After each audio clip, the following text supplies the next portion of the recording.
نبی اکرم صلی اللہ تعالی علیہ وآلہ وسلم کے ایک صحابی تھے، بہت غریب جوان صحابی. امام الانبیاء نے ایک دن پوچھ لیا، فرمایا میرے غلام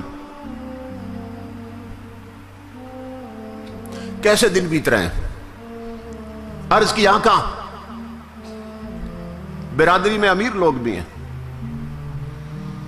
مگر میں بہت غریب ہوں، اور اس غریبی کی وجہ سے میری طرف کوئی توجہ ہی نہیں دیتا ہے. غریبوں کے جہاں میں وقت بھی رک رک کے چلتا ہے، کبھی صبح نہیں ہوتی کبھی شامیں نہیں ہوتی. میں آقا غریب ہوں، غریب کو کون پوچھتا ہے؟ محبت بری گفتگو ہو رہی تھی حضور کے ساتھ، اچانک جبرائیل امین آ گئے اور آ کے عرض کی اللہ کے حبیب کہ جس جوان سے محبت بری گفتگو فرما رہے ہیں نا، یہ تو کل زور تک زندہ ہے، کل زور کے وقت تک اس کی زندگی ہے، یہ فوت ہونے والا ہے. کل زور کے وقت اس نے مر جانا ہے میرے آقا. اوپر سے آئے تھے نا، لوح محفوظ دیکھ کے آئے تھے، اس کی موت مقدر بن چکی. آقا اس کے پاس تھوڑا وقت، یہ مرنے والا ہے. جبرائیل امین یہ خبر دے کے چلے گئے. کون؟ فرشتوں کے سردار نے خبر دی ہے اس کی زندگی کل زور تک. امام الانبیاء کی آنکھوں میں آنسو آ گئے. اس کا مطلب یہ جانے والا ہے، مہمان ہے. قربان جائیں حضور کی لجپالی پر اور آقا کی رحمتوں پر. میرے آقا نے اس جوان سے پوچھ لیا، بتایا نہیں اسے. میرے آقا نے فرمایا او جوان، تیری زندگی کی کوئی بہت بڑی حسرت ہو مجھے بتاؤ تاکہ پوری کر دی جائے. اس کی آنکھوں سے آنسو بہہ نکلے. عرض کی اللہ کے حبیب غریبوں کی حسرتیں کیا پوچھتے ہیں؟ ہزاروں حسرتیں ایسی کہ ہر حسرت پہ دم نکلے. آقا جب سے آنکھ کھولی ہے غریبی ہی دیکھی ہے. اتنا غریب رہا ہوں میرے آقا کہ میں زندگی میں کبھی میٹھا نہیں کھا سکا. میرے آقا آپ نے پوچھ لیا تو اب عرض کرتا ہوں، دو حسرتیں ہیں جو زندگی بھر پریشان کرتی رہی ہیں، لیکن غریبی نے ایسے پنجے گاڑے تھے کہ وہ حسرتیں پوری نہ ہو سکیں. امام الانبیاء نے فرمایا کیا؟ عرض کی آقا ایک تو زندگی میں کبھی میٹھا نہیں کھایا، اور دوسری حسرت یہ تھی آقا میں جوان بھی ہوں، آپ کا غلام بھی ہوں، کاش کوئی نیک بیوی مجھے مل جاتی، کوئی شریک زندگی مل جاتی، کوئی زندگی کا اچھا ساتھی مل جاتا. میرے آقا میری طلب تھی، مدینے والے سو رہے ہوتے اور وہ زندگی کا ساتھی اور میں مصلی پہ رو رہے ہوتے. کوئی ایسی بیوی ملتی شریک زندگی، ہماری راتیں مصلی پہ بیت جاتی. آقا مل کے آپ پہ درود پڑھتے، مل کے اپنے رب کو مناتے. کوئی نیک شریف بیوی مل جاتی، مگر غریبی نے ایسے پنجے گاڑے ہیں کہ نہ کوئی رشتہ دیتا ہے اور نہ کبھی میٹھا کھا سکا. قربان جائیں حضور کی رحمت پر. امام الانبیاء نے فرمایا بلال عثمان غنی کو بلاؤ، صدیق اکبر کو بلاؤ، حضرت علی المرتضیٰ کو بلاؤ. اصحاب کو بلایا حضور نے اور اس جوان سے پوچھا تیری نظر میں کوئی رشتہ ہے؟ اس نے عرض کی آقا میرے چچا کی جوان بیٹی ہے، نیک بھی ہے شریف بھی ہے، مگر غریبی کی وجہ سے توجہ نہیں کرتا. امام الانبیاء نے اس کے چچا کو بلایا، فرمایا تیاری کر، اپنی بیٹی کو جا کے دلہن بنا، اسی وقت میں نے تیری بیٹی اسے دے دی ہے. ابھی رخصتی ہونی، ابھی نکاح ہونا ہے. عثمان غنی کو فرمایا، حضرت علی المرتضیٰ کو فرمایا جاؤ ان دونوں کے لیے کپڑے لاؤ. کسی صحابی کو فرمایا برتنوں کا انتظام کرو، کسی کو فرمایا چارپائیاں لاؤ. کسی کے ذمہ چادریں لگا دی حضور نے، سارا جہیز اکٹھا کر لیا حضور نے، اور عثمان غنی کو فرمایا اس کے لیے ایسا حلوہ بناؤ جو کبھی نہیں بنایا ہوگا،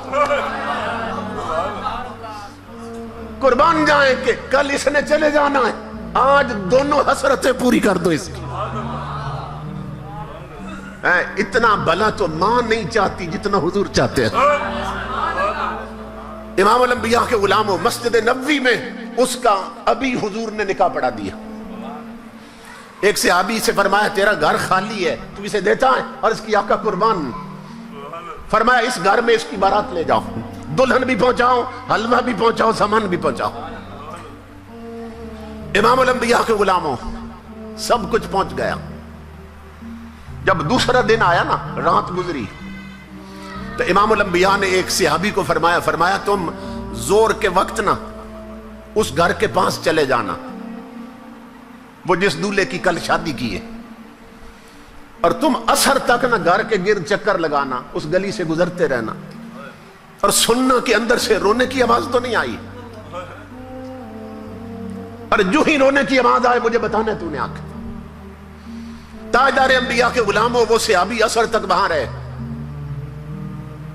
گلی میں جب جائے اندر سے ہنسی کی آواز آئے، خوشی کی آواز تو آئے، رونے کی نہ آئے۔ عصر کا وقت ہوا، وہ حضور کی بارگاہ میں حاضر ہوئے۔ امام الانبیاء نے فرمایا میرے غلام کیا خبر ہے؟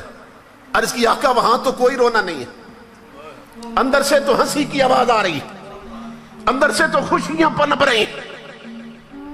امام الانبیاء سجدے میں گرے، مولا یہ کیا راز ہے؟ جبریل فرشتوں کا سردار ہے، اس نے خبر دی تھی کل زور کے وقت جوان نے فوت ہو جانا ہے، اور ابھی تک وہاں رونے کی آواز نہیں آئی، اندر خوشیاں ہنسی ہیں، مولا کیا راز ہے؟ اللہ رب العزت نے آواز دی میرے حبیب مجھے اپنی عزت کی قسم جو جبریل نے بتایا تھا سچ بتایا تھا، تقدیر یہی تھی آج اس جوان نے مر جانا ہے، زور کے وقت فوت ہونا ہے، لیکن میرے حبیب جب آپ نے اس کی شادی کر کے سامان بھیجا، کھانے کا انتظام بھی آپ نے کیا تھا، جب آپ نے کھانا بھیجا نا تو عشاء کے وقت دلہا دلہن نے جب دسترخوان لگایا کھانے کے لیے، میرے حبیب ادھر وہ لقمے توڑنے لگے، ادھر دروازے پر کسی بھوکے نے آواز دے دی، اس نے آواز دی تھی میں کئی دنوں کا بھوکا ہوں، مجھے کھانا دو۔ جسے آپ نے دولہا بنایا تھا اس نے دلہن سے کہا، اس نے کہا میرے لیے یہی کافی ہے، مجھے تیرے جیسی شریف بیوی مل گئی،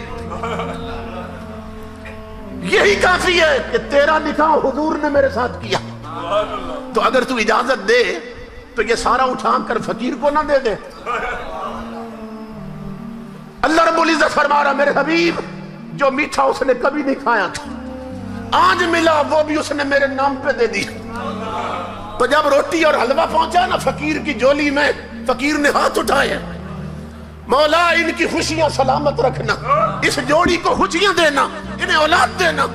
اے میرے حبیب مجھے اپنی عزت کی قسم، تقدیر وہی تھی کہ اس نے مر جانا ہے، لیکن جب غریب کے ہاتھ اٹھے ہیں میں نے تقدیر بدل کر زندگی بڑھا دی ہے۔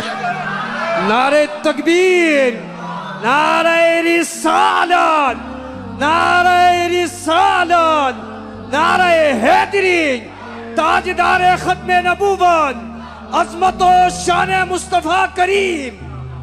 سبحان اللہ، سبحان اللہ۔ اس لیے میری ماں بہنوں بیٹیوں، میرے بزرگوں اور جوانوں، اڑوس پڑوس میں دیکھو کوئی بھوکا تو نہیں سو گیا، کوئی بیمار تو نہیں، دوائی کے لیے تو نہیں تڑپتا ہے، کوئی بچے ایسے تو نہیں، تمہاری سرپرستی کے محتاج تو نہیں ہیں، ان کے آنسو صاف کرو۔ اللہ کی عزت کی قسم اگر ان کے ہونٹوں پہ مسکراہٹ آئے گی، مدینے والا قبر میں خوش ہوگا، خدا حشر میں خوش ہوگا۔